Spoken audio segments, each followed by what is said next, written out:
আল্লাহ রাব্বুল আলামিন বলছেন ওয়ালাকাদ খালাকনাকুম, নিঃসন্দেহে আল্লাহ রাব্বুল আলামিন সেই সত্তা যিনি তোমাদেরকে সৃষ্টি করেছেন।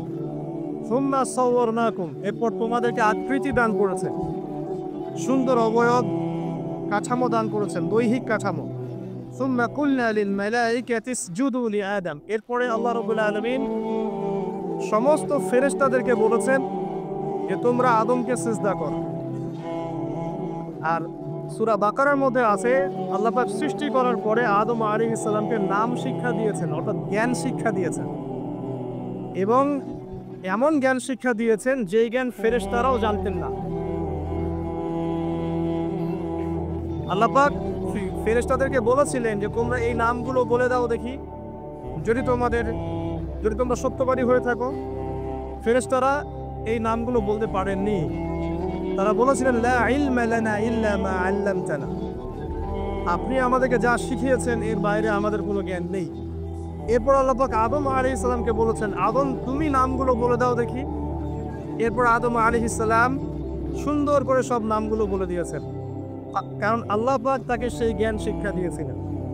এরপরে আল্লাহ রাব্বুল আলামিন ফেরেশতাদেরকে বলেছেন তোমরা আদমকে এখন সিজদা করো, কারণ জ্ঞানের মানদণ্ডে আদম তোমাদের চেয়ে শ্রেষ্ঠ। সেখানে আর আমরা সেই আদম সন্তান, যদিও বা পৃথিবীতে আসার পরে আমরা আমাদের পরিচয়টা ভুলে গেছি। সেই আদম সন্তান যে আদমকে আল্লাহ রাব্বুল আলামিন ফেরেশতাদেরকে দিয়ে সম্মানিত করলেন, সিজদা করালেন, সেই আদম সন্তান এখন আল্লাহর জমিনে শিরক করে, নবী সাল্লাল্লাহু আলাইহি ওয়াসাল্লামের সুন্নতের অনুসরণ করতে চায় না, নবীদের আদর্শ মানতে চায় না, কোরআন এবং সুন্নাহ মেনে জীবন গড়তে চায় না। সেই আদম সন্তান এখন জেনা করে, ব্যভিচার করে, মাদকদ্রব্য পান করে, সমকামী। সে আদম সন্তান এখন ঘুষ খাচ্ছে, সুদ খাচ্ছে, দুর্নীতি করছে, অন্যের সম্পদ আত্মসাৎ করছে, অন্যায়ভাবে মানুষকে হত্যা করছে। এমন কোনো গুনাহ নাই যে সেই আদম সন্তান করছে না। কোন আদম সন্তান? যার পিতাকে আল্লাহ রাব্বুল আলামিন কি করলেন? ফেরেশতাদেরকে দিয়ে সিজদা করালেন। তাহলে চিন্তা করেন যে আমরা আমাদের পরিচয়টা কি পরিমাণ হারিয়ে ফেলেছি। আমরা তো চেতনার কথা বলি না, শেকড়ের কথা বলি না, আমরা সংস্কৃতির কথা বলি না। এই কথাগুলো আমরা বলি। আমাদের সত্যিকারের চেতনা হচ্ছে ইসলামিক চেতনা। সত্যিকারের শেকড় হচ্ছে এই শেকড় যে আমরা আদম আলাইহিস সালামের সন্তান, যে আদমকে আল্লাহ রাব্বুল আলামিন ফেরেশতাদেরকে দিয়ে সিজদা করিয়েছেন জ্ঞানের কারণে। আজকে সেই আদম সন্তান দেখবেন জ্ঞান অর্জন করতে চায় না, দিনের জ্ঞান অর্জন করতে চায় না, দুনিয়ার জ্ঞান অর্জন করতে চায়, দিনের জ্ঞান অর্জন করতে চায় না। যে জ্ঞান তাকে পরকালে নাজাতের ওসিলা করবে, সেই কোরআনটুকু তিলাওয়াতও করতে চায় না, তিলাওয়াত করা শিখতেও চায় না, আগ্রহই নাই। তাহলে আমরা কি পরিমাণে আমাদের শেকড়টা ভুলে গেছি, চেতনা হারিয়ে ফেলেছি, আমাদের মূল সংস্কৃতি থেকে দূরে সরে আসছি। একটু চিন্তা করেন। সামনে যাই। আল্লাহ রাব্বুল আলামিন বলছে এরপর সুন্দর আকৃতি দিয়ে আদমকে আমি ফেরেশতাদেরকে দিয়ে সিজদা করালাম। ফাসাজাদু, সবাই সিজদা করল, প্রত্যেকটা ফেরেশতা কি করলো? সিজদা করলো। ইল্লা ইবলিস, কে সিজদা করলো না? ইবলিস। ইবলিস সিজদা করলো না। ইবলিস কে ছিল? সে কিন্তু কোনো ফেরেশতা ছিল না, সে ছিল একজন জিন।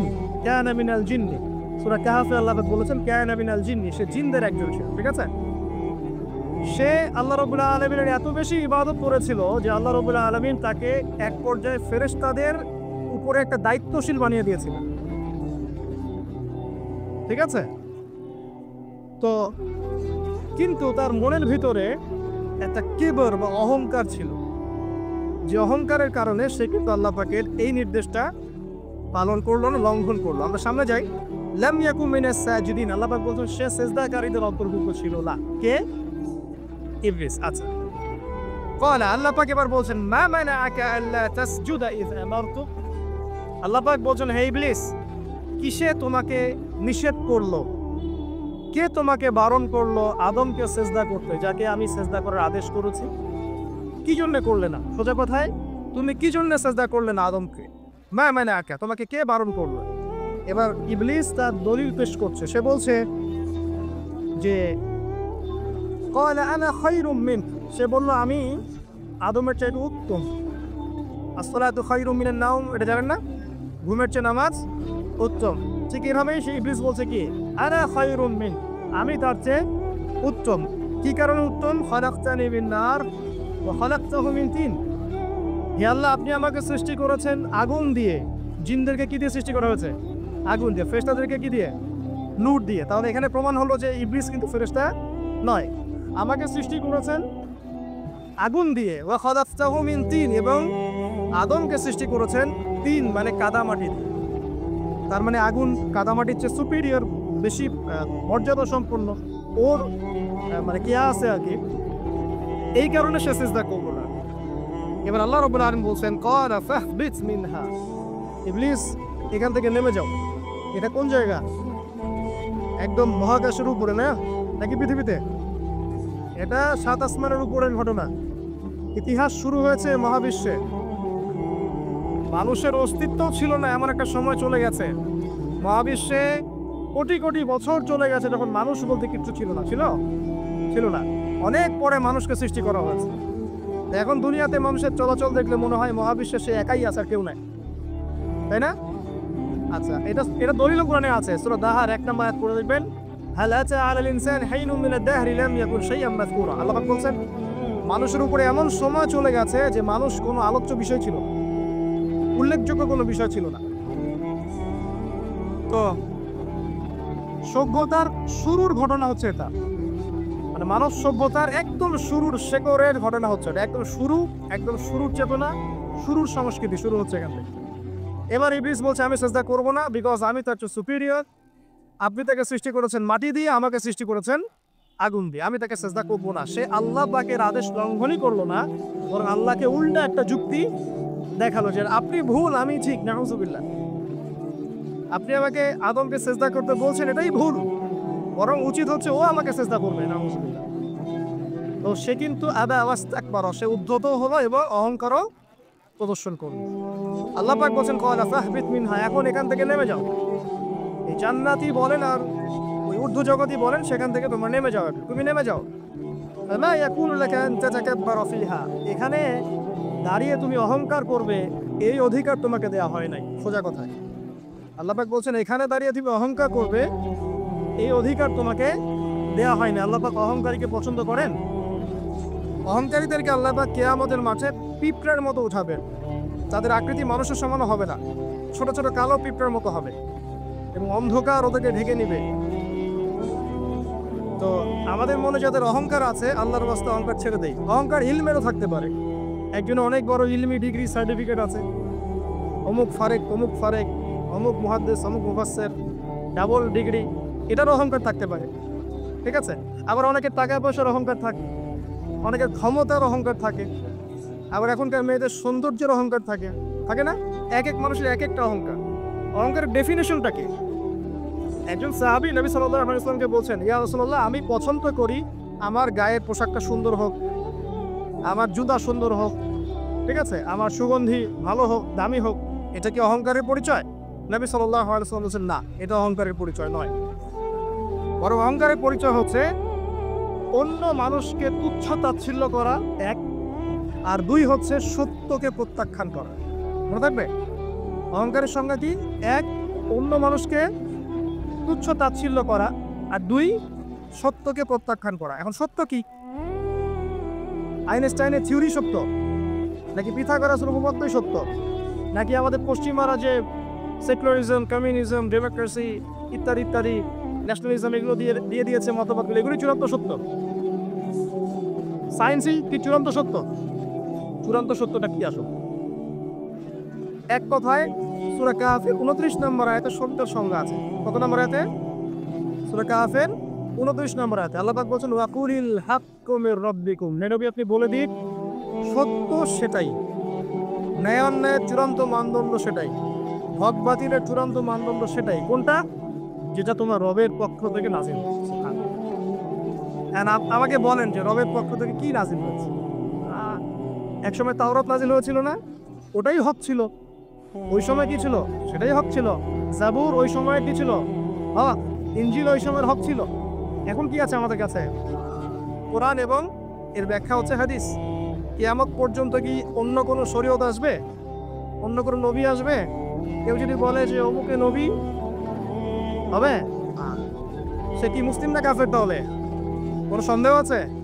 যদি কেউ দাবি করে যে মুহাম্মদ সাল্লাল্লাহু আলাইহি ওয়াসাল্লাম শেষ নবী নন, আরো নবী আসতে পারে, নাউজুবিল্লাহ, এবং এই কুফরি আকীদায় বিশ্বাসীকে কেউ যদি কাফের মনে না করে সেও কাফের হয়ে যেতে পারে। বুঝতে পারছেন? আসেন, তো অহংকারের সংজ্ঞাটা আমরা জেনে নিলাম যে সত্যকে প্রত্যাখ্যান করা, আল্লাহর ওহীকে প্রত্যাখ্যান করা, মানে কোরআন এবং সুন্নাহ থেকে সরে আসা, এটাকে মিথ্যা মনে করা, বা অন্য কোনো মতবাদকে কোরআন সুন্নাহর সমকক্ষ মনে করলেও কুফরি হয়ে যাবে। এরকম মনে করে অন্য একটা মতদর্শ, একটা দর্শন, একটা ফিলোসফিক্যাল থট বা একটা স্কুল অফ থট কোরআন সুন্নাহর চেয়ে ভালো নয় কিন্তু কোরআন সুন্নাহর সমমানের, এটাও যদি কেউ মনে করে কাফের। কথা কি বুঝতে পারছেন? এটা হচ্ছে অ্যাবসলিউট ট্রুথ, মানে এটা সত্যের একদম সর্বোচ্চ স্টেজ, এর উপরে আর কিছু নাই। ভুলে গেছিলাম ভাই। আচ্ছা, এবার আসেন, আমরা অহংকারের সংজ্ঞা জানলাম, সত্যের সংজ্ঞাও জানলাম। এখানে ইবলিস কি করছে? সে অহংকার প্রদর্শন করছে। সে আল্লাহকে বলছে আপনি ভুল, আমি ঠিক। আদমকে সে তুচ্ছ তাচ্ছিল্য করলো এবং সত্যকে প্রত্যাখ্যান করলো, দুটোই কিন্তু ইবলিস করলো এখানে।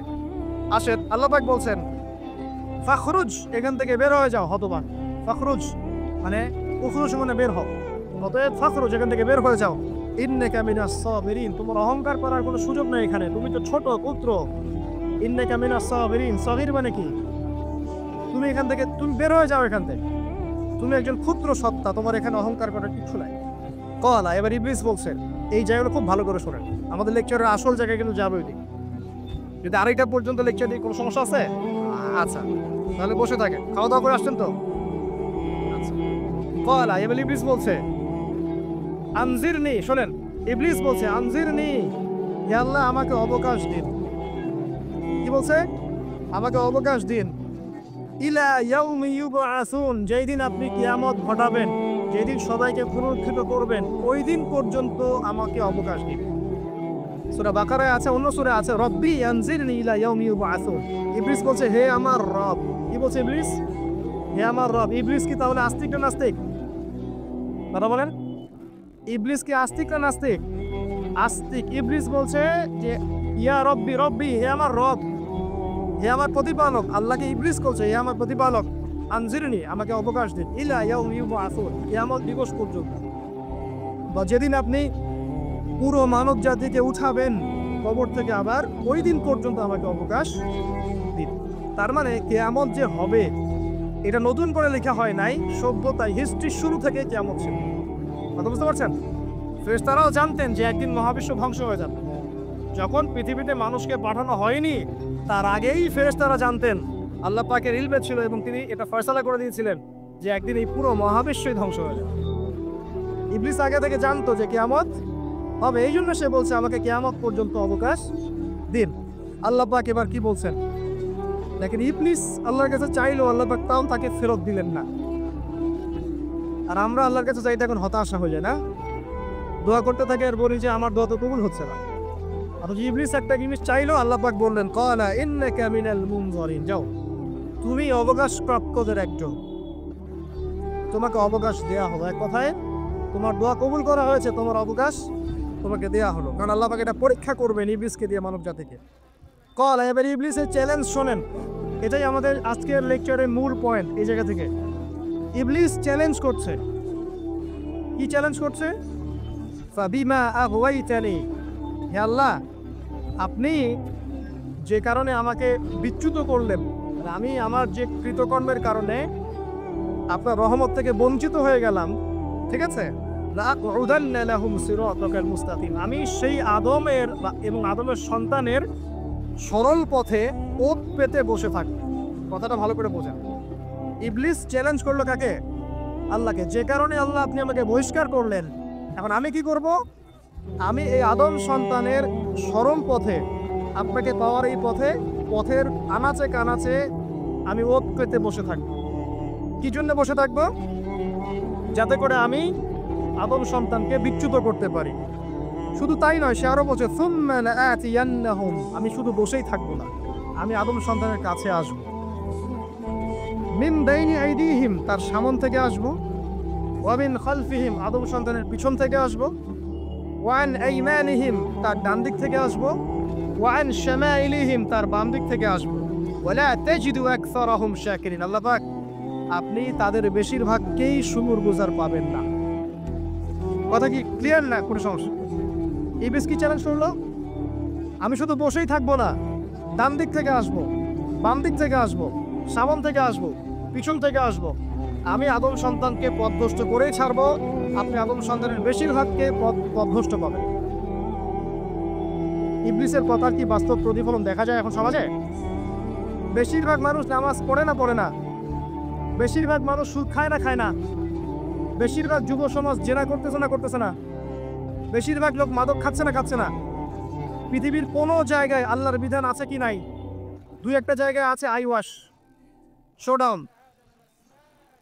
বেশিরভাগ নারী পর্দায় চলে না, বেশিরভাগ মানুষ রোজা রাখে না, বেশিরভাগ মানুষ যাকাত দেয় কি দেয় না। তাহলে ইবলিস যে বললো আপনি বেশিরভাগকেই শুকরগুজার পাবেন না। বেশিরভাগ মানুষ পরকালের স্বার্থে কাজ করে না, দুনিয়ার স্বার্থে কাজ করে। কতজন মানুষ আল্লাহ পাকের দ্বীনটাকে প্রচার প্রতিষ্ঠার কথা বলে বা কোরআন সুন্নাহর কথাগুলো মেনে চলে? কতজন মানুষ? বেশিরভাগ লোক মেনে চলে। তাহলে ইবলিস কি সফল না ব্যর্থ? ইবলিসের চ্যালেঞ্জ কি সফল না ব্যর্থ? ইবলিসের কথা সে কিন্তু অক্ষর অক্ষরে পালন করেছে। আর এই ইবলিসকে আল্লাহ পাক কেন পৃথিবীতে দিয়েছেন? আমাদেরকে পরীক্ষা করার জন্য, যেন আমরা এই সরল পথ থেকে বিচ্যুত না হই। সামনে যান, আরো অধিক কথা আছে। قال اخرج منها, আল্লাহ পাক বলছেন এখান থেকে বের হয়ে যাও। মাযউমান মাদহুরা, একদম অপদস্থ লাঞ্ছিত হয়ে এখান থেকে বের হয়ে যাও। লামান তাবিআকা মিনহুম, তুমি তো চ্যালেঞ্জ করলে আমাকে, ঠিক আছে, কিন্তু যে ব্যক্তি যেই তোমার অনুসরণ করবে, আল্লাহ পাকের কথা শুনেন, যেই তোমার অনুসরণ করবে, লাআমলাআন্না জাহান্নামা মিনকুম আজমাইন, যে পুরুষ বা নারী যেই হোক না কেন, যে আদম সন্তান ইবলিস তোমার অনুসরণ করবে, তোমার পথ ধরবে, আমি তোমাকে সহ এদের সবাইকে দিয়ে জাহান্নাম পূর্ণ করব। আল্লাহর কিচ্ছু যায় আসে না। আল্লাহ পাক যদি এই পুরো পৃথিবীটাকেও জাহান্নামে নিক্ষেপ করেন অবাধ্যতার কারণে, আল্লাহ পাকের কিছু যায় আসে? ওই যে আপনাদের এখানে নদী আছে না, কি বালাসী ঘাট, এখানে চর আছে না, চরের মধ্যে একটা বালুর কণার কি দাম আছে বলুন তো? একটা বালুর কণার কোন দাম আছে? এই পুরো মহাবিশ্বে পৃথিবীর অবস্থান এর চেয়েও কম। তো পুরো পৃথিবীর মানুষ যদি আল্লাহর অবাধ্য হয়, আল্লাহ পাক যদি পুরো দুনিয়াটাকে ধ্বংস করে দেন, জাহান্নামে নিক্ষেপ করেন, আল্লাহ পাকের কিছু যায় আসবে কিনা? এবার আসেন, এখান থেকে আমরা বুঝতে পারলাম ইবলিস একটা তৃতীয় সত্তা। আল্লাহ পাক আদম আলাইহিস সালামকে সৃষ্টি করলেন, নাম শিক্ষা দিলেন, সেজদা করালেন, ইবলিসকে সেজদা করতে বললেন, সে করলো না। সে চ্যালেঞ্জ করলো উল্টা, যে আমি ওর চেয়ে উত্তম, আপনি ভুল, আমি সঠিক। সে অহংকার করলো এবং একই সাথে সে আদমকে পথভ্রষ্ট করার চ্যালেঞ্জও করে বসল। আল্লাহ পাক ঘোষণা করলেন, যদি কোনো আদম সন্তান তোমাকে ফলো করে, তোমাকে সহ তাকে আমি জাহান্নামে নিক্ষেপ করি। ঠিক আছে, এ পর্যন্ত। এবার সামনে আসেন। এবার আল্লাহ পাক আদমকে বলছেন, কাকে বলছেন? আদম আলাইহিস সালামকে বলছেন, ইয়া আদম, হে আদম। তার আগে আদম আলাইহিস সালামের বুকের পাঁজর থেকে কাকে সৃষ্টি করেছেন? হাওয়া আলাইহিস সালাম, সভ্যতার ইতিহাসের প্রথম নারী এবং ইতিহাসের সবচেয়ে সুন্দরী রমণী কে? হাওয়া আলাইহিস সালাম। আরেকজন আছেন সবচেয়ে সুন্দরী রমণী, কে? কে বলতে পারবেন? জি না, 100 টাকা পুরস্কার বলেন। হ্যাঁ, নাম কি? মাশাআল্লাহ, ওই ওকে পুরস্কার দিও। কি নাম তোমার? মাশাআল্লাহ, মাশাআল্লাহ। দ্বিতীয় সুন্দরী রমণী, দুজন রমণীকে বলা হয় পৃথিবীর সবচেয়ে সুন্দরী রমণী। আপনি যাদেরকে দেখে সিডিউস হচ্ছেন, যদিও এদেরকে দেখে সিডিউস হওয়ার কিছু নাই, কারণ এরা তো সুন্দর না, কোনো দিক থেকে সুন্দর না, না পোশাকের দিক থেকে, না চেহারার দিক থেকে, না ফিজিক্যাল স্ট্রাকচারের দিক থেকে। এদেরকে দেখে তো পাগলও সিডিউস হবে না। তো আদম আলাইহিস সালাম এবং আদম আলাইহিস সালামের স্ত্রী হাওয়া আলাইহিস সালাম এবং সারা আলাইহিস সালাম ইতিহাসের সবচেয়ে সুন্দর রমণী। ইতিহাসের সবচেয়ে সুন্দর রমণী কাদের স্ত্রী ছিলেন? নবীদের নন্য কারো। এই জন্যই বলি, আপনি যদি পবিত্র থাকেন, আল্লাহওয়ালা মানুষ হন, ইনশাআল্লাহ তাআলা আল্লাহ পাক আপনার ঘরে একজন নেককার, পুণ্যবতী, সুষ্ঠী স্ত্রী দান করবেন। আপনি যদি এইসব অশ্লীলতার গোলক ধাঁধায় পড়ে নিজের ঈমান হারিয়ে ফেলেন, চরিত্র হারিয়ে ফেলেন, সম্ভাবনা খুবই কম যে আপনি একজন দিনদার মেয়ে পাবেন, বরং আপনি এমন কাউকেই পেতে পারেন যে আপনার মতোই, ঠিক আছে? দেখবেন যে আপনি 10 ঘাটের পানি খেয়ে আসছেন, ও দেখবেন 12 ঘাটের পানি খেয়ে আসছে। আল্লাহ পাক আমাদের যুব সমাজকে হেফাজত করুন, আমিন। আল্লাহ পাক এবার আদম আলাইহিস সালামকে বলছেন, ইয়া আদম, হে আদম, উসকুন আনতা ওয়া যাওজুকাল জান্নাহ। আদম শোনো, তুমি এবং তোমার স্ত্রী দুইজন এখন জান্নাতে থাকো। কোথায় থাকো? জান্নাতে থাকো। ওয়া কুলা মিন হাইসু শিতুমা, যেখানে ইচ্ছা সেখান থেকে খাবার খাও। জান্নাতের নাজ নেয়ামতের কথা তো আপনারা শুনেছেন অনেক, আমি ওইগুলো বলতে যাচ্ছি না, সময় চলে যাবে। যা ইচ্ছা তাই পাবেন সেখানে, যা ইচ্ছা তাই। এমন একটা জায়গা যেটা কখনো কোনো চোখ দেখে নাই, কোনো কান শোনেও নাই। চোখ না দেখলেও, কান না শুনলেও মানুষ মনে মনে অনেক কিছু কল্পনা করে না, এটা কল্পনাও করার সুযোগ নাই। এত উন্নত মানের একটা জায়গা। তোমরা দুজন এখানে থাকো, জান্নাতের যে কোনো জায়গায় যাও, খাওয়া দাওয়া করো, কোনো সমস্যা নেই। কিন্তু ওয়ালা তাকরাবা হাদিহিশ শাজারা, মানে কি, এই যে গাছটা আছে এই গাছের কাছে যেও না। একটা শর্ত খালি দিলাম, গাছের কাছে যেও না। গাছের নাম কি এগুলো আমাদের আলোচনার বিষয় না, বিষয়টা হচ্ছে আল্লাহ পাকের আদেশটা কি।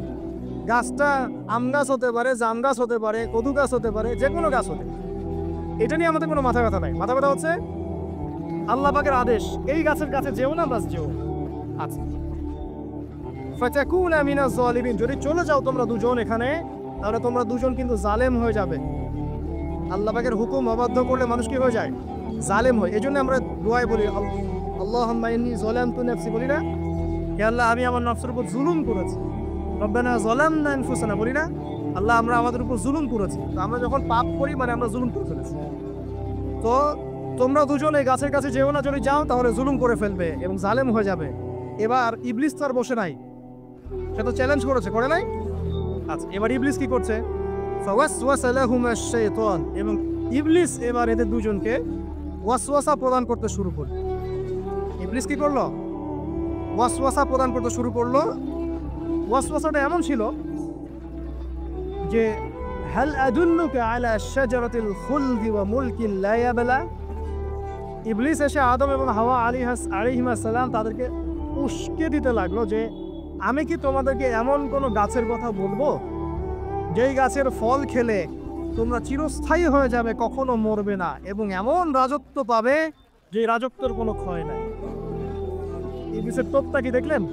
চিরস্থায়িত্বের টোপ এবং কিসের টোপ? রাজত্বের টোপ। এটা সূরা তহার মধ্যে আছে। অন্য সূরায় আছে যে, আমি কি বলে দিব এমন গাছের কথা যে গাছের ফল খেলে তোমরা ফেরেশতা হয়ে যাবে, কখনো মরবে না।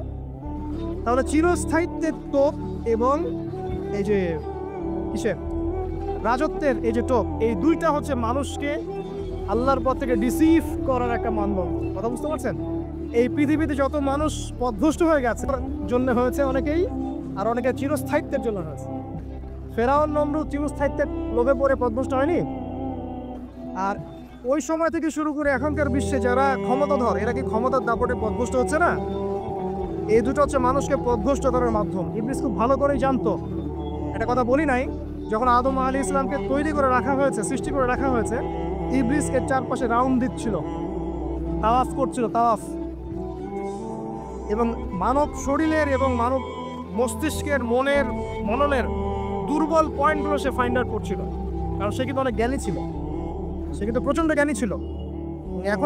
এখনও কিন্তু সে প্রচণ্ড জ্ঞানী, এবং তার অভিজ্ঞতা ঝুলি এখন অনেক বেশি, তাই না? ওর বয়স হয়ে গেছে না, এখন প্রচুর বয়স। তো তাওয়াফ করে করে সে মানুষের দুর্বল জায়গাগুলো ফাইন্ড আউট করেছে।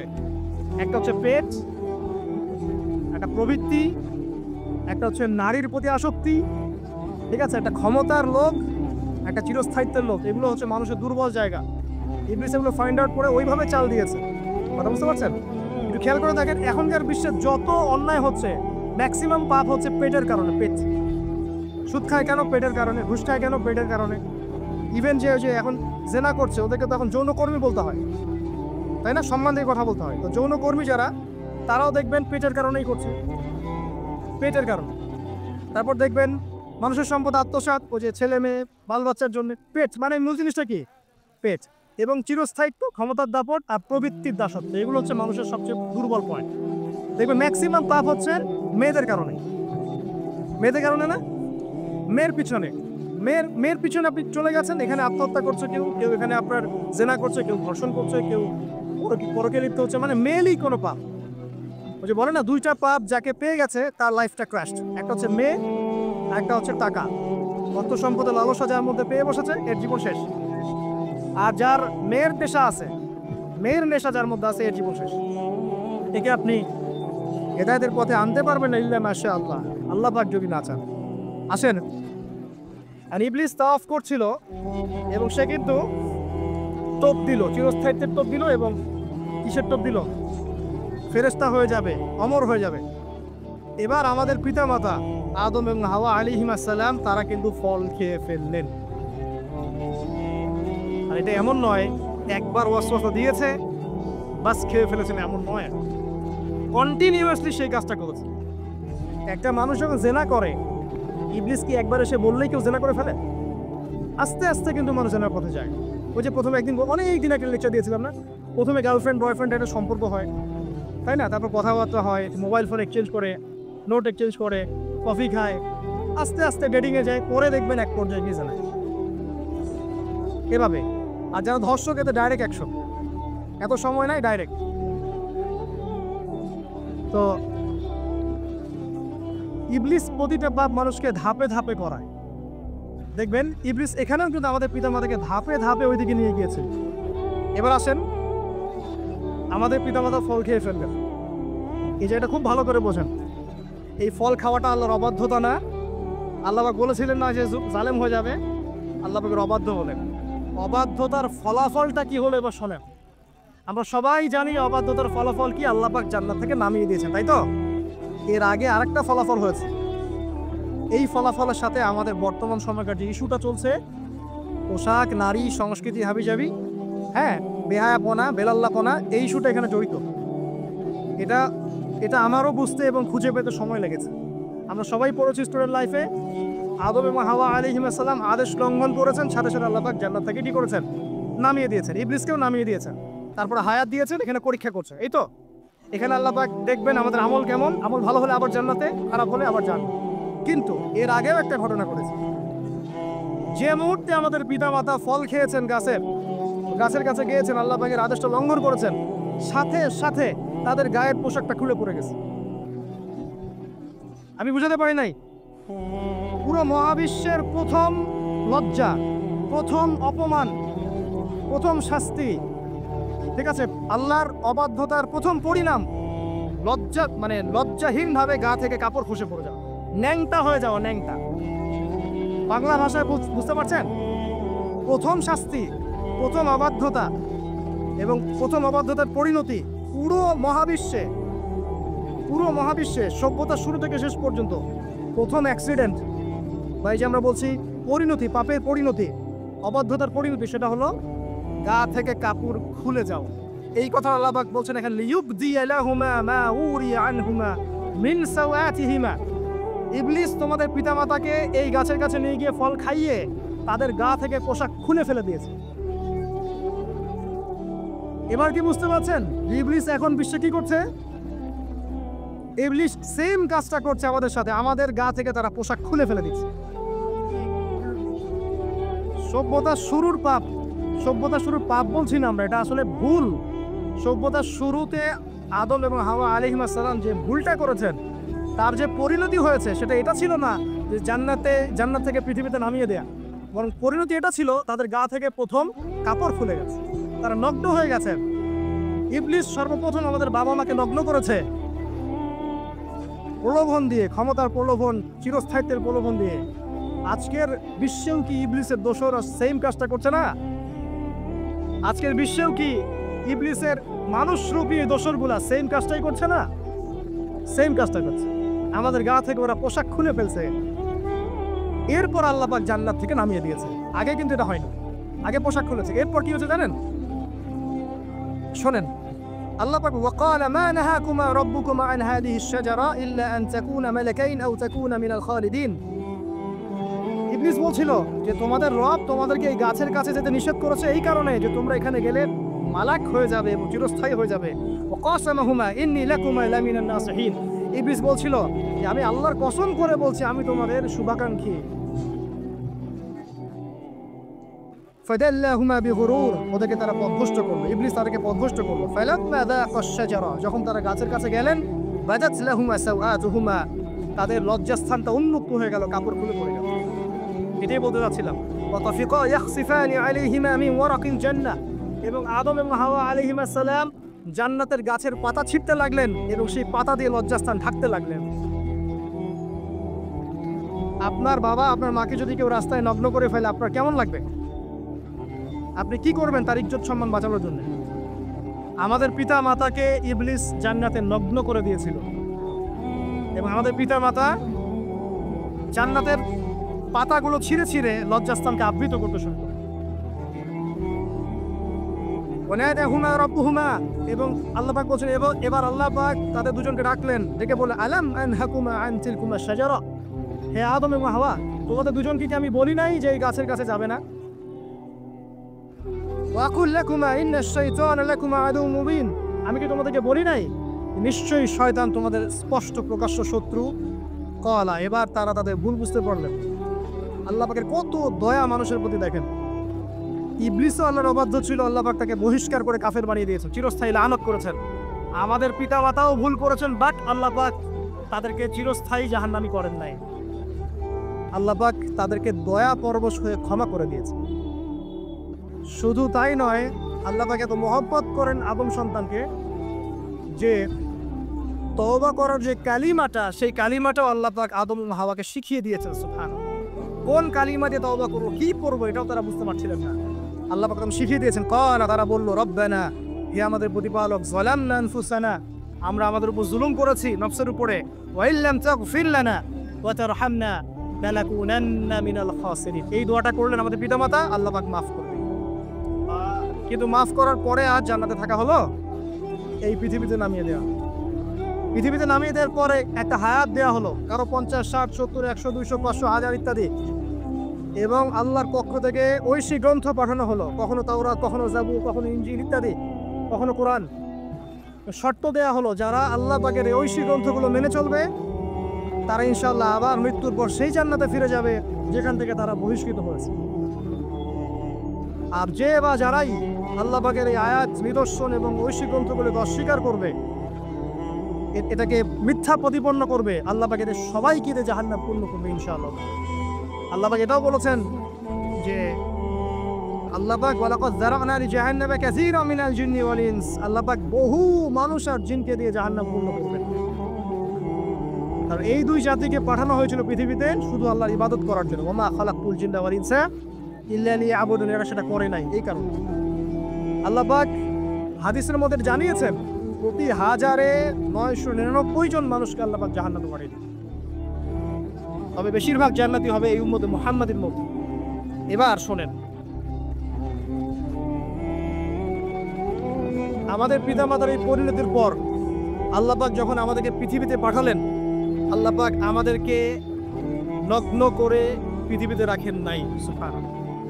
আল্লাহ পাক আসমান থেকে লিবাস পাঠিয়েছেন। এই যে সমাজ বিজ্ঞানের বইগুলোতে লেখা আছে না, মানুষ আগে নগ্ন ছিল, গাছের ছালপাতা পরে থাকতো, তারপরে বন্যপ্রাণী শিকার করতো, গুহায় গুহায় থাকতো, বোগাস, মিথ্যা, বাজে কথা, এগুলো সব একদম টোটাল মিথ্যা কথা। এগুলো আল্লাহ রাব্বুল আলামিন সভ্যতা শুরু করেছেন নবী দ্বারা, সভ্যতা শেষও করবেন নবী দ্বারা। প্রত্যেক যুগে যুগে সভ্যতা ধারক এবং বাহক ছিলেন নবীগণ। আর আদম আলাইহিস সালাম পৃথিবীতে আসার পর নগ্ন হয়ে থাকেন নাই। আল্লাহ পাক আসমান থেকে লেবাস পাঠিয়েছিলেন। সুবহানাল্লাহ। আল্লাহ পাক আমাদেরকে নগ্ন করে রাখেন নাই। এবার দেখেন আল্লাহ পাক কি বলছেন, ইয়া বানি আদম, আচ্ছা আসেন, ইয়া বানি আদম, হে বনু আদম, কাদেরকে বলছেন? আমাদেরকে। কদ আনজালনা আলাইকুম লিবাসান ইউয়ারি সাওয়াতিকুম ওয়া রিশা, হে বনু আদম, আমি তোমাদেরকে নগ্ন ছেড়ে দিচ্ছি না, আমি তোমাদের জন্য লেবাস আর পোশাক পাঠাচ্ছি, যেই পোশাক দিয়ে তোমরা তোমাদের লজ্জাস্থানকে আবৃত করবে এবং সৌন্দর্য বর্ধন করবে। এটা করছি না আমরা এখন? আচ্ছা।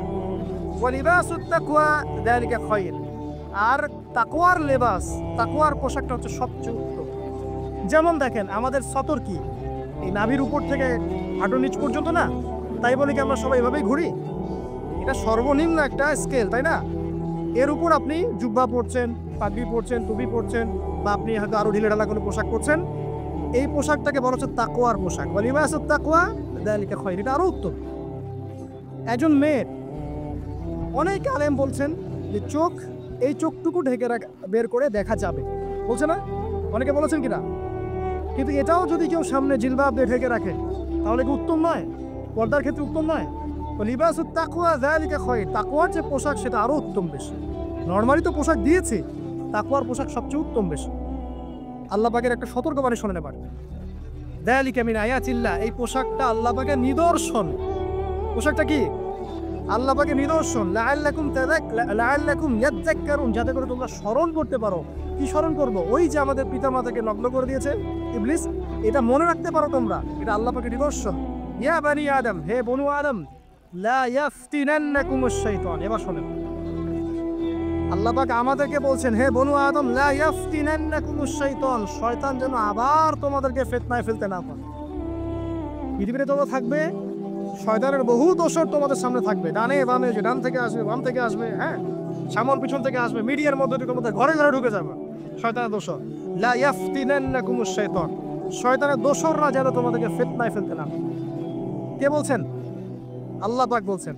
কিরকম ফিতনা? কামা আখরাজা আবাওয়াইকুম মিনাল জান্নাহ, ঠিক যেভাবে শয়তান তোমাদের পিতা মাতাকে জান্নাত থেকে বের করে দিয়েছিল, ওই রকম ফিতনায় যেন ফেলতে না পারে। ঠিক আছে? ওয়ায়ানজিউ আনহুমা লিবাসাহুমা, এবং শয়তান তোমাদের পিতা মাতার লেবাস খুলে ফেলেছিল, নগ্ন করে দিয়েছিল, নগ্নতা, বেহায়াপন, অশ্লীলতা শিখিয়েছিল, ওইদিকে ধাবিত করতে চেয়েছিল। শয়তানের দোসররা যেন এটা করতে তোমাদের সাথে না পারে, সতর্ক থাকবে। লিউরিয়াহুমা সাওআতিহিমা, যাতে করে তোমাদের লজ্জাস্থানটা উন্মুক্ত হয়ে যায়। ইন্নাহু ইয়ারাকুম, নিশ্চয় শয়তান তোমাদের সবাইকে দেখতে পায়। হুয়া ওয়া কাবিলুহু, সে এবং তার পুরো কবিলার লোকজন, মিন হাইসু লা তারাউনাহুম, এমন জায়গা থেকে যে জায়গা তোমরা দেখতে পারো। মানে শয়তান এবং তার অনুসারী যারা আছে, মানুষ আর জিন, তারা তোমাদেরকে দেখতে পারে এমন জায়গা থেকে যা তোমরা দেখো না।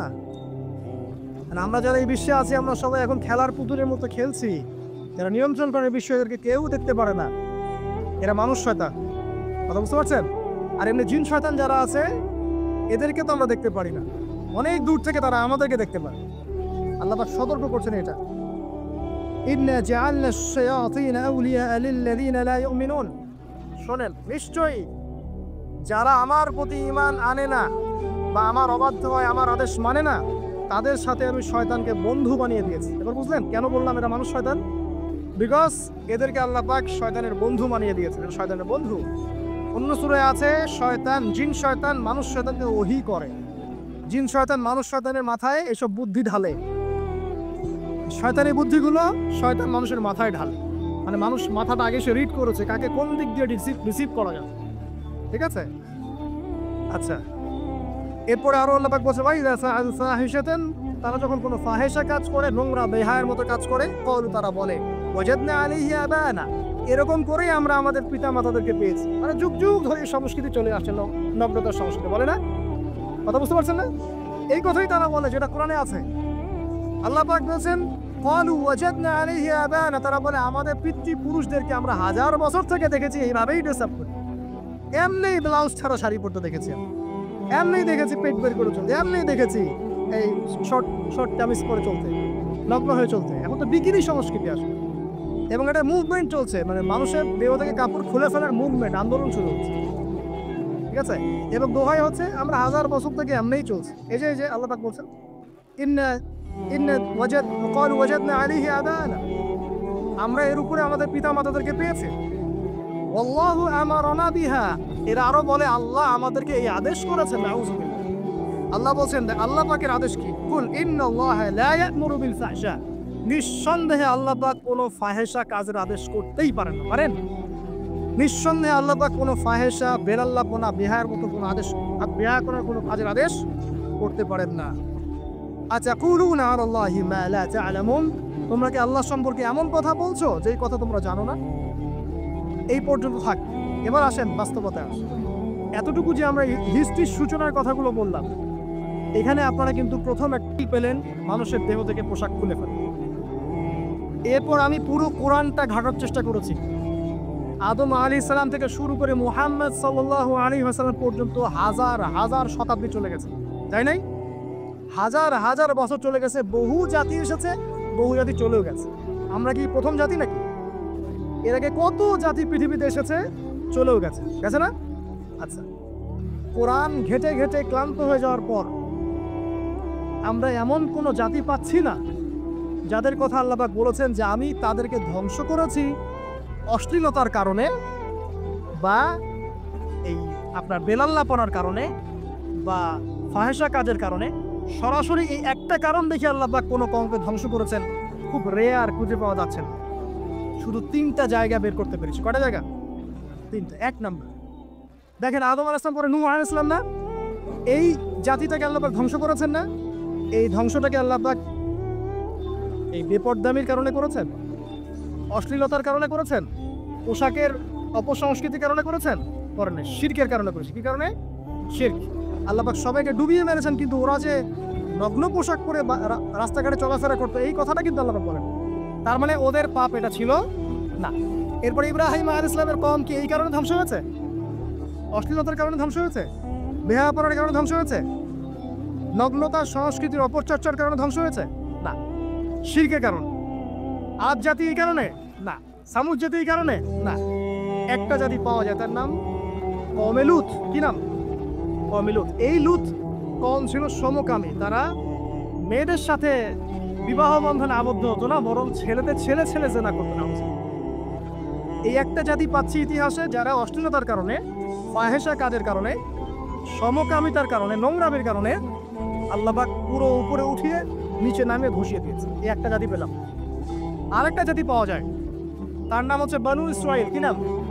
বানু ইসরাইল। আল্লাহ রাসূল সাল্লাল্লাহু আলাইহি ওয়াসাল্লাম বলছেন যে তোমরা দুনিয়া থেকে বেঁচে থাকো এবং নারীর ফিতনা থেকে বেঁচে থাকো। কারণ বানু ইসরাইল মানে মূসা আলাইহিস সালামের যে কওম ছিল, এই কওমের মধ্যে প্রথম ফিতনা দেখা দিয়েছিল মেয়েদের ব্যাপারে। এই একটা পেলাম যে মেয়েদের কারণে, বেহায়াপনার কারণে, অশ্লীল পোশাকের কারণে, নগ্নতার কারণে একটা সভ্যতাকে আল্লাহ পাক শাস্তি দিয়েছে। দুটো পাওয়া গেল, ঠিক আছে? 1 2, একটা লূত, একটা হচ্ছে বানু ইসরাইল, ঠিক আছে? আর একটা পাওয়া যায় এটা জোর করে, সেটা হলো নবী মুহাম্মদ সাল্লাল্লাহু আলাইহি ওয়াসাল্লাম নবী হওয়ার ঠিক আগের সময়টা, যেটাকে আমরা কি বলি আইয়ামে জাহিলিয়াত। ওই সময়ে মেয়েদের জেনাটা ব্যাপক ছিল, ব্যভিচারটা ব্যাপক ছিল, পরকীয়াও ছিল, বৈবাহিক তেমন কোনো অধিকার ছিল না। এমনও হতো যে একটা মেয়ের সাথে 8-10 জন পুরুষ সহবাস করতো, করার পরে সেই মেয়ে যখন গর্ভবতী হতো, তার বাচ্চা প্রসব করার পর সেই মেয়ে 10 জনকে ডেকে দাঁড় করাতো, দাঁড় করিয়ে বলতো যে অমুকে হচ্ছে আমার এই বাচ্চার বাপ, তারপরে এর সাথে বিয়ে হতো। চিন্তা করতে পারেন? তো নারীদের যে বৈষয়িক অধিকার, ধর্মীয় অধিকার, আপনার পোশাকের অধিকার, শালীনতার অধিকার, সম্পত্তির অধিকার, এগুলো ছিল না ওই সময়। এই একটা সভ্যতা পাওয়া যাচ্ছে। তাহলে 3টা আমরা বের করতে পারলাম। কথা ঠিক আছে? আচ্ছা, এবার আসেন এই 3টা সভ্যতার পর নবী সাল্লাল্লাহু আলাইহি ওয়াসাল্লাম যখন নবী হলেন, তখন তিনি সমস্ত অশ্লীলতার শেকড়টাকে উপরে ফেলে দিলেন। সভ্যতার ইতিহাস থেকে শুরু করে আমরা যত জাতির ধ্বংস দেখছি, এই ধ্বংসগুলো শিরকের কারণে হয়েছে, কুফরির কারণে হয়েছে, অবাধ্যতার কারণে হয়েছে। মাত্র কয়েকটা জাতির ক্ষেত্রে অশ্লীলতা, বেহায়াপনা, আপনার ফাহেসা কাজ, এগুলোর রিজন দেখানো হয়েছে। তো এ থেকে একটা বিষয় প্রমাণ করা যায়, এই কথাটা ভালো করে বোঝেন। এ থেকে একটা বিষয় প্রমাণ করা যায় যে যত সভ্যতা ধ্বংস হয়ে গেছে, ওই সভ্যতার মানুষরা আর যাই করুক না কেন, তাদের পোশাক আশাক ঠিকঠাক ছিল। কথা বুঝতে পারছেন না?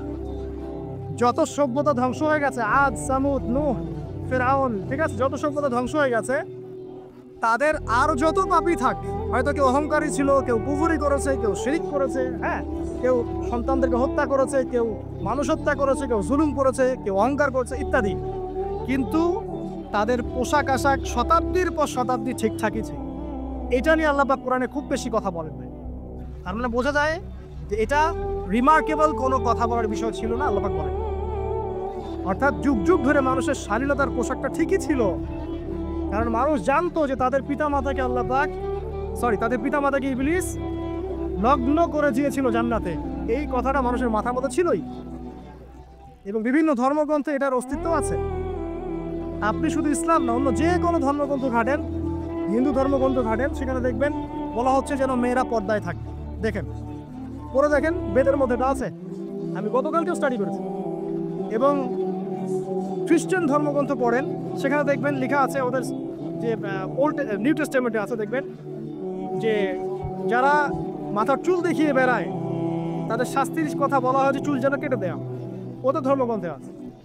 যারা জিউস, যারা পুরো বিশ্বে মুসলিমদেরকে অত্যাচার করে থাকে, এদের ধর্মগ্রন্থ পর্যন্ত আছে যে যখন ইসহাক আসছিলেন, একজন নারী জিজ্ঞাসা করলেন কে আসছেন, তার ভৃত্য বললেন যে আমার প্রভু আসছেন, তখন তিনি নেমে নিজে একটা ঢিলেঢালা পোশাক করলেন, তারপর সামনে গেলেন।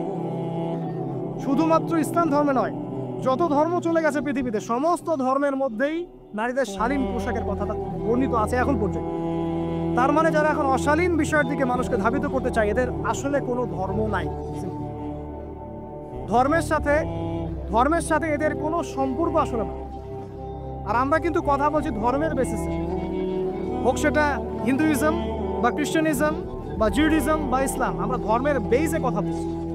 এখন যদি কেউ বলে ধর্মতাত্ত্বিক কথাবার্তা দিয়ে এসবে দলিল দিবেন না, তাহলে তার সাথে একটা ডিবেট হবে আল্লাহ আছেন কি নাই। যদি আমরা ডিবেটে জয়লাভ করি হ্যাঁ আল্লাহ বলে একজন আছেন, তাহলে আল্লাহ পাকের বিধান কোনটা, এখন চলমান সর্বশেষ বিধান কোনটা, এটাতে আসতে হবে ডিবেট। ডিবেট 1 আল্লাহ আছে কি নাই, ডিবেট 2 আল্লাহ পাকের সর্বশেষ ধর্মগ্রন্থ কোনটা। এই তো এই দুইটাতে আমরা যদি জয়লাভ করি, এবং ইনশাল্লাহ আমরা সেটা করবো, এটাতে আমাদের কেউ ঠেকাতে পারবেন ইনশাল্লাহ, এটাই সত্য, তাহলে মানুষের উপর ওয়াজিব হয়ে যাবে এটার উপর আমল কর। এখন আমরা এর বেসিসে দেখবো কোনটা ঠিক কোনটা বেঠিক, তাই না, কোনটা সত্য কোনটা মিথ্যা, কোনটা নাই কোনটাও নাই, তখন আমরা এর বেসিসে দেখবো, অন্য কোনো ভিত্তির বেসিসে দেখবো। এখানে চেতনা, যুগ যুগ ধরে চলে আসা সংস্কৃতি, আমাদের বাপদাদা তো হয়, এইসব ইস্যু আনা যাবে না। বেস হবে কি কোরআন এবং সুন্নাহ, এবং অন্যান্য ধর্মগ্রন্থগুলো যদি ওটাতে রাজি থাকে ওটাতেও, কারণ প্রত্যেকটা ধর্মগ্রন্থেই বলা আছে শালীনতার কথা, লম্বা ঢিলেঢালা পোশাকের কথা, হোক সেটা হিন্দুইজম বা খ্রিস্টানিজম বা জুডিজম, পড়ে দেখেন, না থাকলে আমার কাছে আসেন, প্রতিটা ধর্মগ্রন্থে এটা কথা লেখা আছে। এবার আসেন সর্বশেষ নবী মুহাম্মদ সাল্লাল্লাহু আলাইহি ওয়াসাল্লাম যখন নবী হন, আরবের ওই চিত্রটা জেনা, ব্যভিচার, পরকীয়, অশ্লীলতা, এটাকে সমূলে উপড়ে ফেলে দেন 23 বছরের মধ্যে। 23 বছরের নববী জীবনের পরে সেখানে কোনো জেনা আছে, কোনো বেপরদামি আছে, কোনো ব্যভিচার আছে, কোনো সুদ আছে, কোনো শিরক আছে, কোনো মাদক আছে, যেগুলো আছে খুবই অল্প, যেটা আছে সেটা কি খুবই অল্প, এটা কিন্তু ধরা যায় না, 2-1টা অ্যাক্সিডেন্ট হতেই পারে। সাহাবীদের যুগেও নামাজ পড়তে গিয়ে কোনো একজন দেখা গেছে অ্যাক্সিডেন্ট হয়ে গেছে, জেনা হয়ে গেছে, এটা তো রেয়ার ঘটনা। এক্সেপশনাল সামথিং কি এক্সাম্পল হতে পারে? যেটা কমন সেটা হচ্ছে এক্সাম্পল। মানে আপনি বলবেন যে মেয়েদের শালীনতার কথা এবং এর কারণে ধর্ষণের সংখ্যা বৃদ্ধি হচ্ছে, কথা আপনি যখন বলবেন, কিছু মানুষ আপনাকে বলবে যে তাহলে বোরখাওয়ালা মেয়ে কেন ধর্ষিত হচ্ছে, তাহলে বাচ্চা কেন ধর্ষিত হচ্ছে। আপনাকে বলছি পরিসংখ্যানটা কতটুকু, কেন হচ্ছে সেটা আমরা জবাব দিব, আগে বলছি পরিসংখ্যান কতটুকু। যারা বেপরদায় চলছে এদের হ্যারাসমেন্টের পরিসংখ্যানটা বেশি না বোরখাওয়ালা মেয়ের পরিসংখ্যানটা বেশি বলেন? যারা বেহায়াত মতো চলছে, বেপরদায় চলছে, এদের পরিসংখ্যানটা বেশি নাকি শিশু অ্যাবিউজিং এর পরিসংখ্যানটা বেশি? তাহলে মূল যে জায়গাটা ওইখানে আগে ফোকাস করতে হবে, তারপরে আমরা গৌণ জায়গায় যাব।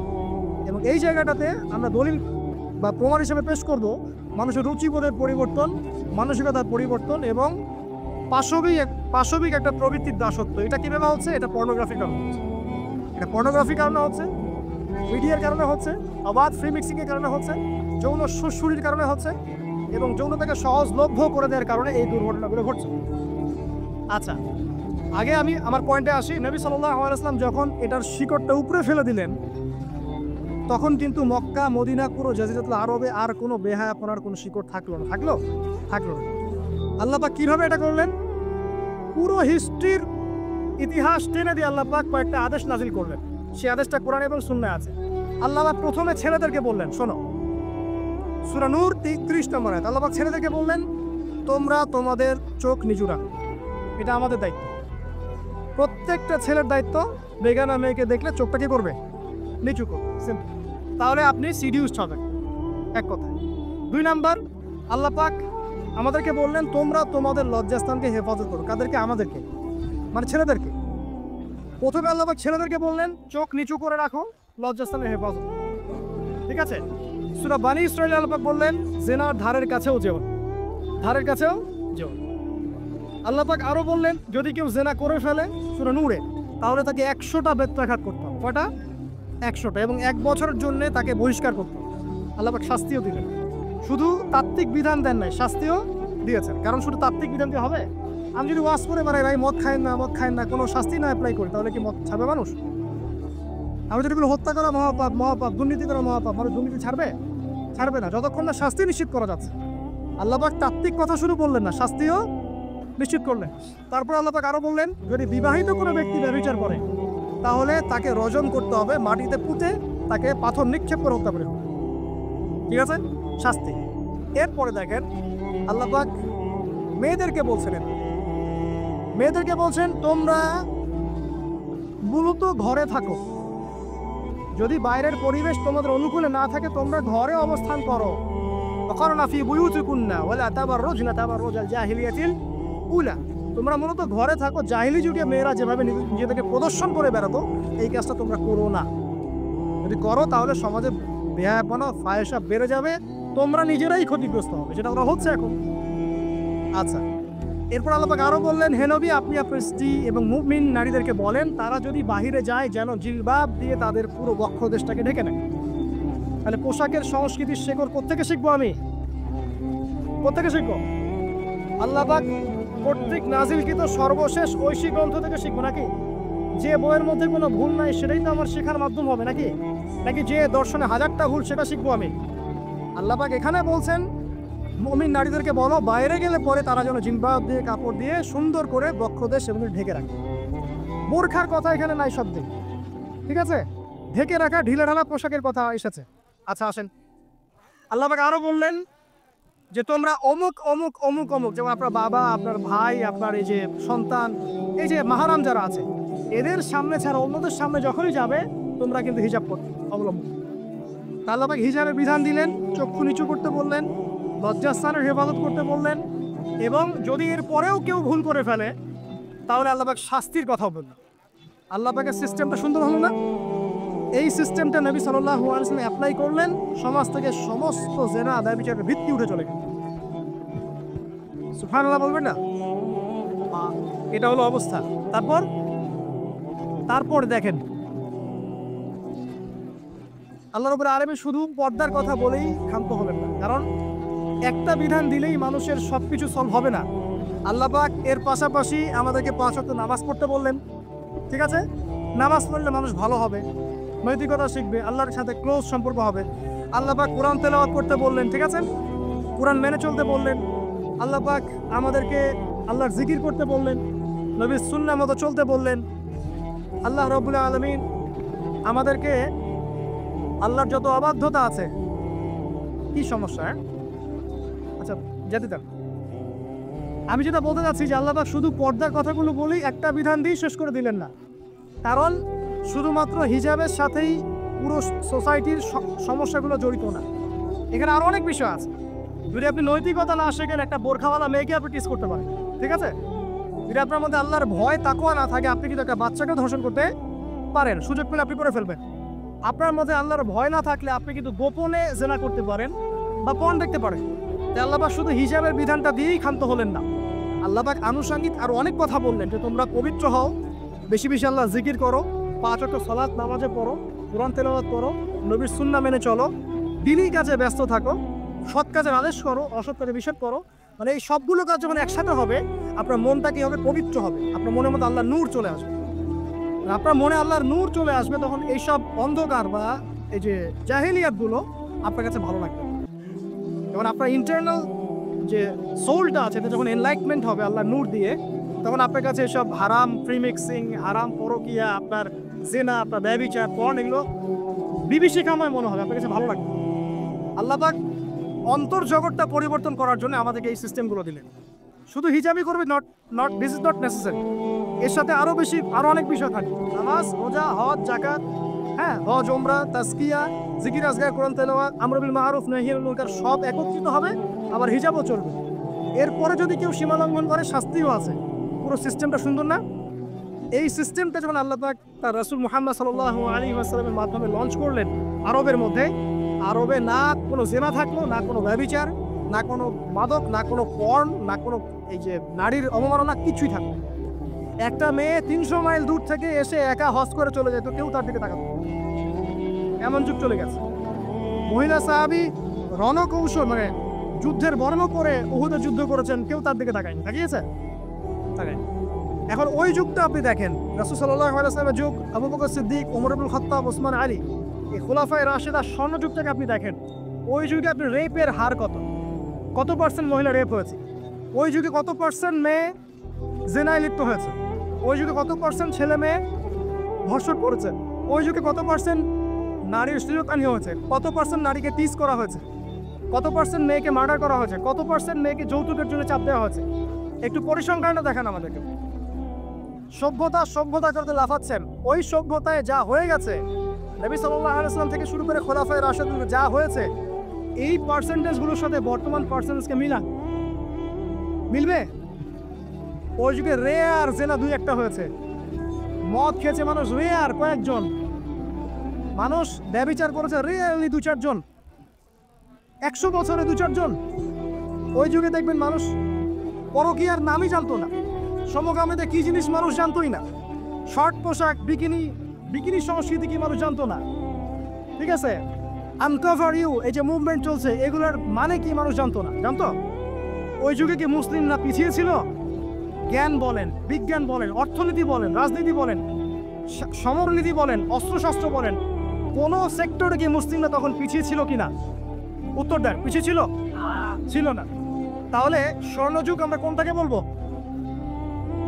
এই বর্তমান দাজ্জালীয় সভ্যতাকে স্বর্ণযুগ বলবো, নাকি খোলাফায়ে রাশিদার এবং নবী সাল্লাল্লাহু আলাইহি ওয়াসাল্লাম রেখে যাওয়া যুগটাকে স্বর্ণযুগ বলবো? আর ওই যুগ যদি স্বর্ণযুগ হয়, তাহলে ওই যুগের সুন্নাহ এ যুগে অ্যাপ্লাই করতে হবে না? তাহলে ওই যুগের সমস্যা যেমন দূর হয়েছে, এই যুগের সমস্যা দূর হবে না? এই সহজ বাংলা কথাটা বললে কি আমরা মৌলবাদী হয়ে যাব? এই সহজ বাংলা কথা বুঝতে গিয়ে কি আমি ধর্মান্ধ হয়ে যাব, ব্যাকগ্রাউন্ড হয়ে যাব? এই কথাটা আমরা বলতে এখন সাহস পাই না, কি করব?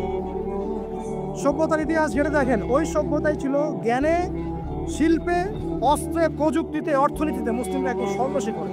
কোনো একজন মুসলিমকে হত্যা করার কেউ সাহস করেছিল? একজন মুসলিম নারীকে ধর্ষণ করার কেউ সাহস করেছে? একজন মুসলিম শিশুকে কেউ বোম মারে হত্যা করেছিল? আজকে বিশ্বের দিকে আপনি তাকিয়ে দেখেন, শত শত নারী ধর্ষিত হচ্ছে, শত শত বোমা মেরে আমাদের বাচ্চাদেরকে হত্যা করা হচ্ছে, মুসলিমদেরকে পুরো ডমিনেট করা হচ্ছে। আজকে রাজনৈতিক নিয়ন্ত্রণ, অর্থনৈতিক নিয়ন্ত্রণ, পলিটিক্যাল, আপনার সোশ্যাল মিডিয়া, প্রযুক্তি যা আছে সব নিয়ন্ত্রণ পশ্চিমাদের হাতে, সমস্ত নিয়ন্ত্রণ ধরে। এই যে পালাবদল হল সময়ে, এটা কেন হলো? বিকজ 1 নম্বর ইস্যু হচ্ছে আমরা কোরআন এবং সুন্নাহ থেকে দূরে সরে আসছি। 2 নম্বর, আমরা শয়তানের সেই ধোকায় পড়ে গেছি, যে ধোকা থেকে আমরা বেরোতে পারিনি, আল্লাহ পাক সতর্ক থাকতে বলেছিলেন। 3 নম্বর, আমরা ইলম চর্চা ছেড়ে দিয়েছি। 4 নম্বর, হক কথা বলাও ছেড়ে দিয়েছে। 5 নম্বর, সৎ কাজের আদেশ, অসৎ কাজের নিষেধ ঠিকঠাক মতো হচ্ছে না। 6 নম্বর, দেখেন আমরা জানি যারা আমল ঠিক মতো করছি না। 7 নম্বর, আমরা বকধার্মিক হচ্ছে, বকধার্মিক, খালি নামাজ, রোজা, হজ, জাকাত আর তাসবিহর মধ্যে ইসলাম, বাকি কোনো জায়গায় ইসলাম নাই, কোনো জায়গায় ইসলাম নাই। সমস্যা এগুলা দেখবেন, পরিবারের কাঠামো ভেঙে যাচ্ছে। আমরা কোরআন সুন্নাহকে হাতে নিয়ে ওয়ার্ল্ডকে চ্যালেঞ্জ করতে পারি নাই, ডিল করতে পারি নাই, এবং পশ্চিমা এবং অন্যান্য সভ্যতার যে নোংরা মতাদর্শগুলো আছে, এগুলোকে ঢালাওভাবে আমরা গ্রহণ করেছি, এবং আস্তে আস্তে আস্তে আস্তে পুরো মুসলিম বিশ্বে এগুলো ছড়িয়ে গেছে। এখন আপনি পেপার পত্রিকা খুললে দেখবেন 4টা 5টা 10টা ধর্ষণ, এই মেয়ে রেপ, এই মেয়ে ডাকাতি, ওইখানে হত্যা, এখানে যৌতুক, এখানে অমুক তমুক, সুদ, ঘুষ, জেনা, ব্যভিচার, নিত্য নৈমিত্তিক ব্যাপার। কারো এগুলো নিয়ে কোনো মাথা ব্যথাও নাই, এগুলো খুব সিম্পল সাধারণ ব্যাপার এখন আমাদের কাছে।